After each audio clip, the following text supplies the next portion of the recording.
Assalamualaikum warahmatullahi wabarakatuh. Bismillahirrahmanirrahim. Alhamdulillahirabbil alamin. Wabihi nasta'inu ala umurid dunya waddin. Wassalatu wassalamu ala asrafil anbiya'i wal mursalin wa ala alihi wa sahbihi ajma'in. Amma ba'du. Kepada yang terhormat beliau Bapak Nur Wahid selaku dosen pembimbing mata kuliah Ulumul Hadis dan teman-teman yang telah menonton video ini. Perkenalkan, nama saya Rohatul Mahwa dengan NIM 2017101176. Saya dari kelas 2 PKID Universitas Islam Negeri Syaifuddin Zuhri. Saya akan membahas tentang materi penelitian matan dan sanad. Video ini dibuat untuk memenuhi syarat ulangan akhir semester 2 mata kuliah Ulumul Hadis tahun ajaran 2020-2021. Yang pertama yaitu pengertian penelitian hadis. Untuk mengetahui pengertian penelitian hadis, terlebih dahulu dikemukakan pengertian sanad dan matan hadis. Demikian karena penelitian itu mencakup kritik sanad dan matan hadis. Sanad adalah jalan periwayatan yang dapat menghubungkan matan hadis pada Nabi, dan matan adalah sesuatu atau sabda Nabi yang mengakhiri rangkaian sanad, atau pembicaraan atau materi yang diakhiri oleh sanad yang terakhir.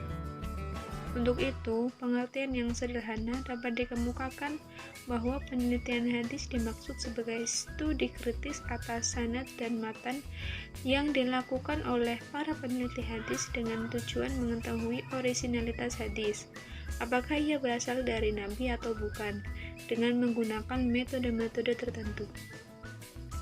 Kemudian kaidah-kaidah penelitian. Menurut Syuuti Ismail, ada dua macam kesohihan sanad suatu hadis, yakni kaidah mayor dan kaidah minor.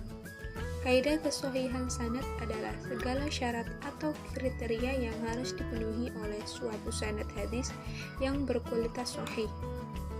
Segala syarat atau kriteria yang bersifat umum disebut kaidah mayor, sedangkan yang bersifat khusus atau rincian-rincian dari kaidah mayor disebut kaidah minor.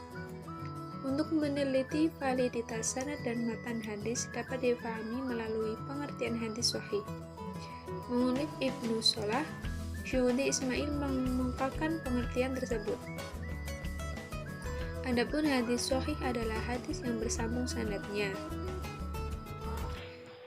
Pengertian istilah hadis di atas mengandung 5 kriteria kesohihan sanad dan matan hadis, yang kemudian oleh Syuuti Ismail direduksi menjadi 3 bagian, yaitu yang pertama sanadnya bersambung sampai ke Nabi, yang kedua seluruh periwayatannya adil dan dobit, yang ketiga terhindar dari syadz dan ilat. Kriteria atau syarat yang disebut dalam nomor 1 dan nomor 2 berhubungan dengan sanad hadis, sedangkan syarat yang tercantum dalam nomor 3 berhubungan dengan sanad dan matan hadis. Kelima unsur tadi kemudian disebut sebagai unsur-unsur kaidah mayor kesohihan sanad hadis. Sedangkan unsur-unsur kaidah minor pada dasarnya merupakan derivasi dari unsur-unsur kaidah mayor yang meliputi hal-hal sebagai berikut. Yang pertama yaitu sanad bersambung. Yang kedua, periwayat bersifat adil.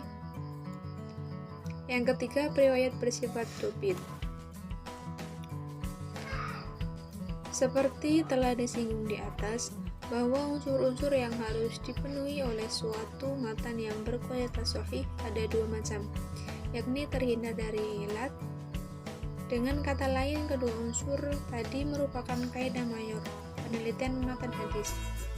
Para ulama hadis dalam menentukan tolak ukur penelitian matan berbeda pendapat, dengan karena tampaknya mereka kesulitan dalam memformulasikan kaidah minor penelitian mutu secara sistematis. Meskipun begitu, ada kaidah minor yang tampaknya bisa dijadikan acuan dalam menemukan kesohihan matan hadis. Dalam konteks ini, Syuuti Ismail mengemukakan pandangan Salahuddin Al-Adawi sebagai berikut. Yang pertama yaitu tidak bertentangan dengan petunjuk Al-Quran. Yang kedua tidak bertentangan dengan hadis yang lebih kuat. Yang ketiga tidak bertentangan dengan akal sehat, indera dan sejarah. Dan yang keempat yaitu susunan pernyataannya menunjukkan ciri-ciri sabda kenabian. Kemudian metode penelitian hadis. Yang pertama yaitu melakukan tahrijul hadis atau sebagai langkah awal kegiatan penelitian hadis. Untuk mengetahui asal-usul riwayat hadis yang akan diteliti, seluruh riwayat hadis yang akan diteliti, dan ada atau tidaknya syahid atau mutabi pada sanad yang akan diteliti. Adapun metode yang digunakan adalah metode tahrijul hadis bil lafzi dan metode tahrijul hadis bil maudhu. Untuk yang kedua yaitu melakukan penelitian sanad hadis. Langkah-langkah yang dilakukan adalah melakukan i'tibar atau menyertakan sanad-sanad yang lain untuk suatu hadis tertentu. Yang kedua yaitu meneliti pribadi periwayat dan metode periwayatannya.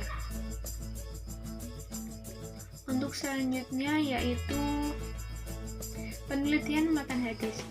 Langkah-langkah metodologis penelitian matan hadis adalah sebagai berikut. Yang pertama yaitu meneliti matan dengan kualitas sanadnya. Yang kedua meneliti susunan matan yang semakna. Yang ketiga meneliti kandungan matan. Demikian materi yang dapat saya sampaikan. Apabila materi yang saya sediakan kurang luas ataupun dalam cara penyampaiannya kurang bisa dipahami, saya mohon maaf yang sebesar-besarnya.